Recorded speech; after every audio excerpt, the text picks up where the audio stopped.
شروع اللہ تعالیٰ کے بابرکت نام سے جو دلوں کے بھید خوب جانتا ہے۔ معزز ناظرین کرام، آج کی میری ویڈیو کا موضوع فرشتے کی مدد اور واقعہ عبرت۔ بنی اسرائیل میں 3 آدمی تھے۔ ان میں سے ایک آدمی کے چہرے پر برس کے داغ تھے، دوسرے کے سر پر بال نہیں تھے اور تیسرا آنکھوں سے اندھا تھا۔ ان تینوں کے ساتھ عجیب معاملہ پیش آیا۔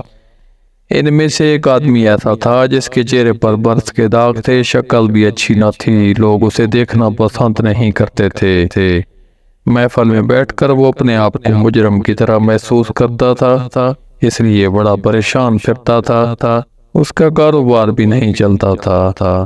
اس کے پاس ایک آدمی آیا اور آ کر اس آدمی نے کہا کہ بتاؤ تمہاری کوئی پریشانی ہے؟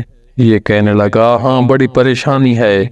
پوچھا کون سی پریشانی ہے؟ وہ کہنے لگا اللہ تعالیٰ میرے برس کے داغ ٹھیک کر دے۔ میرا چہرہ اس قابل ہو گیا ہے کہ لوگوں میں عزت کے ساتھ بیٹھ بھی نہیں سکتا، اور اللہ تعالیٰ میرا کاروبار ٹھیک کر دے تاکہ میں عزت کی روزی کھا سکوں۔ میرے لیے یہی کافی ہے۔ چنانچہ اس آدمی نے دعا کی، اللہ تعالیٰ نے اس بندے کی برس کی بیماری کو دور کر دیا اور اسے ایک اونٹنی عطا کی۔ اونٹنی کی نسل اتنی بڑی کہ ہزاروں اونٹوں اور اونٹنیوں کا مالک بن گیا۔ اس کا شمار امیر آدمیوں میں ہونے لگا۔ پھر وہ آدمی دوسرے کے پاس گیا جس کے سر پر بال نہیں تھے۔ لوگ اس کا مذاق اڑاتے رہتے تھے اور اسے گنجا کہتے تھے۔ کاروبار بھی اچھا نہیں تھا، لہذا پریشان بھی رہتا تھا۔ اس آدمی نے پوچھا سناؤ بھائی تمہارا کیا حال ہے؟ وہ کہنے لگا بس ایک تو سر پر بال نہ ہونے کی وجہ سے پریشان ہوں اور دوسرا کاروبار نہ ہونے کی وجہ سے پریشان ہوں۔ اس آدمی نے کہا اچھا اللہ تعالیٰ تمہارے سر پر خوبصورت بال اگا دے گا، تم دیکھنے میں خوبصورت نظر آؤ گے، اللہ تعالیٰ تمہیں اچھا کاروبار عطا کرے گا۔ چنانچہ اس کے سر پر خوبصورت بال آ گئے اور اللہ تعالیٰ نے اس کو ایک گائے عطا کی۔ گائے کی نسل اتنی بڑی کہ ہزاروں گایوں کا مالک بن گیا اور وقت کے بڑے امیر آدمیوں میں اس کا شمار ہونے لگا۔ پھر وہ آدمی تیسرے کے پاس گیا اور پوچھا کہ سناؤ تمہارا کیا حال ہے؟ اس نے کہا میں تو آنکھوں سے اندھا ہوں، میں تو ٹھوکریں کھاتا پھرتا ہوں، میں تو لوگوں سے بھیک مانگتا پھرتا ہوں، میری بھی کیا زندگی ہے، دعا کرو اللہ تعالیٰ مجھے بینائی عطا فرما دے۔ اس کو اللہ تعالیٰ نے بینائی بھی عطا فرما دی اور اس کو ایک بکری عطا کی۔ اس بکری کا ریوڑ اتنا بڑا کہ وہ ہزاروں بکریوں کا مالک بن گیا۔ اس کا شمار بھی امیر کبیر آدمیوں میں ہونے لگا۔ کئی سال ان نعمتوں میں گزر گئے، لوگوں میں ان کے بڑے چرچے اور بڑی عزتیں بن گئیں، بڑے نوکر چاکر ہو گئے، دنیا کے مکان اور محل بنا لیے تھے، بڑی عزتوں کی زندگی گزارنے لگے اور وقت کے ساتھ ساتھ غفلت کا شکار ہو گئے۔ جب کافی عرصہ گزر گیا تو وہی پہلا فرشتہ آیا اور کہنے لگا میں محتاج ہوں، میں غریب ہوں، میں آپ کے پاس آیا ہوں۔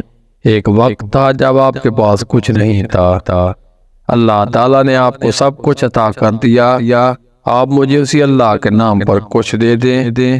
یہ سن کر اس آدمی کو بڑا غصہ آیا اور کہنے لگا تم نے یہ کیوں کہا؟ ایک وقت تھا جب تمہارے پاس کچھ نہیں تھا، میرا دادا امیر، میرا باپ امیر اور میں خود امیر۔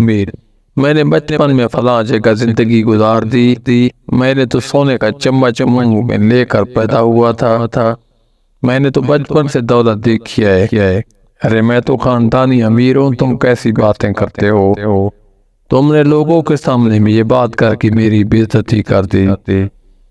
اس نے کہا اچھا پھر جیسے تم پہلے تھے اللہ تعالیٰ تم ویسے ہی کر دے۔ یہ کہہ کر وہ آدمی چلا گیا۔ اللہ تعالیٰ کی مرضی سے اس کو پھر برس کا مرض ہو گیا۔ ایسی بیماری پھیلی کہ ساری اونٹنیاں مر گئیں، جائیداد بھی ختم ہو گئی اور وہ اپنی پہلی حالت میں دوبارہ واپس آ گیا۔ پھر وہ آدمی دوسرے کے پاس گیا، اس کو کہنے لگا میں بڑا ہی غریب اور محتاج ہوں، مجھے اللہ کے نام پر کچھ دے دو۔ اسی اللہ کے نام پر جس نے آپ کو سب کچھ دیا، حالانکہ آپ کے پاس تو اپنا کچھ بھی نہیں تھا۔ وہ کہنے لگا تم نے کیسی بات کی؟ ارے میں بڑا عقل مند آدمی ہوں، دنیا میرے فیصلے تسلیم کرتی ہے۔ میں نے فلاں کاروبار کیا، ایسا سودا کیا، مجھے اتنی بچت ہوئی، فلاں سودا کیا، اتنی بچت ہوئی۔ میاں محنت سے کمایا ہے، بغیر محنت کے کچھ نہیں ملتا۔ تم ویسے ہی چل کر آ گئے ہو بھوکے ننگے بن کر، تمہیں کیسے مل سکتا ہے؟ ہم نے یہ محنت کی کمائی کی ہے، کوئی آسمان سے ویسے نہیں گر گیا۔ ہم نے دن رات اس کے پیچھے محنت کی، تب ہمیں یہ ملا ہے۔ جب اس نے اس قسم کی باتیں کی تو یہ آدمی کہنے لگا اچھا جیسے تم پہلے تھے پھر اللہ تعالیٰ تمہیں ویسا ہی کر دے۔ جب اس نے بد دعا کر دی تو اس کی سب گائیں مر گئیں، جائیداد نقصان کا شکار ہو کر ہاتھوں سے نکل گئی، اس کے سر کے بال بھی گر گئے، جس حالت میں پہلے تھا اسی حالت میں دوبارہ ہو گیا۔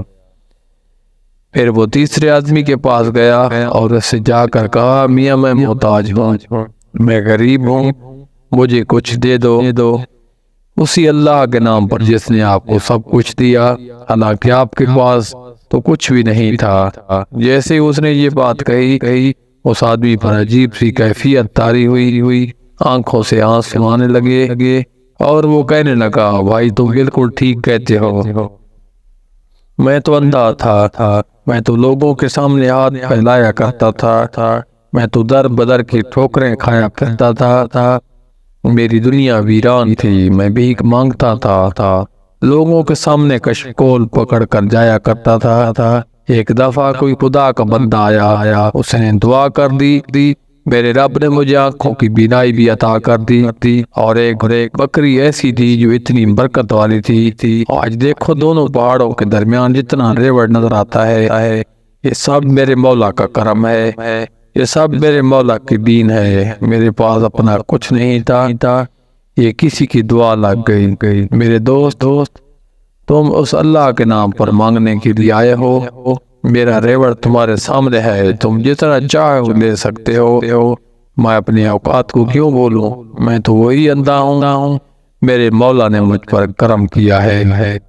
اس اجنبی شخص نے کہا تمہیں مبارک ہو، میں تو اللہ کا فرشتہ ہوں، اللہ تعالیٰ مجھے 3 بندوں کے پاس امتحان کے لیے بھیجا تھا، 2 بندے اپنی اوقات کو بھول گئے اور ان سے پروردگار نے نعمتوں کو واپس لے لیا، مگر تم نے اپنی اوقات کو یاد رکھا۔ جا اللہ تیری عزت میں اور مال میں اضافہ فرما دے۔ چنانچہ یہ آدمی بنی اسرائیل کی بڑے باعزت اور مال والے لوگوں میں سے بن گیا۔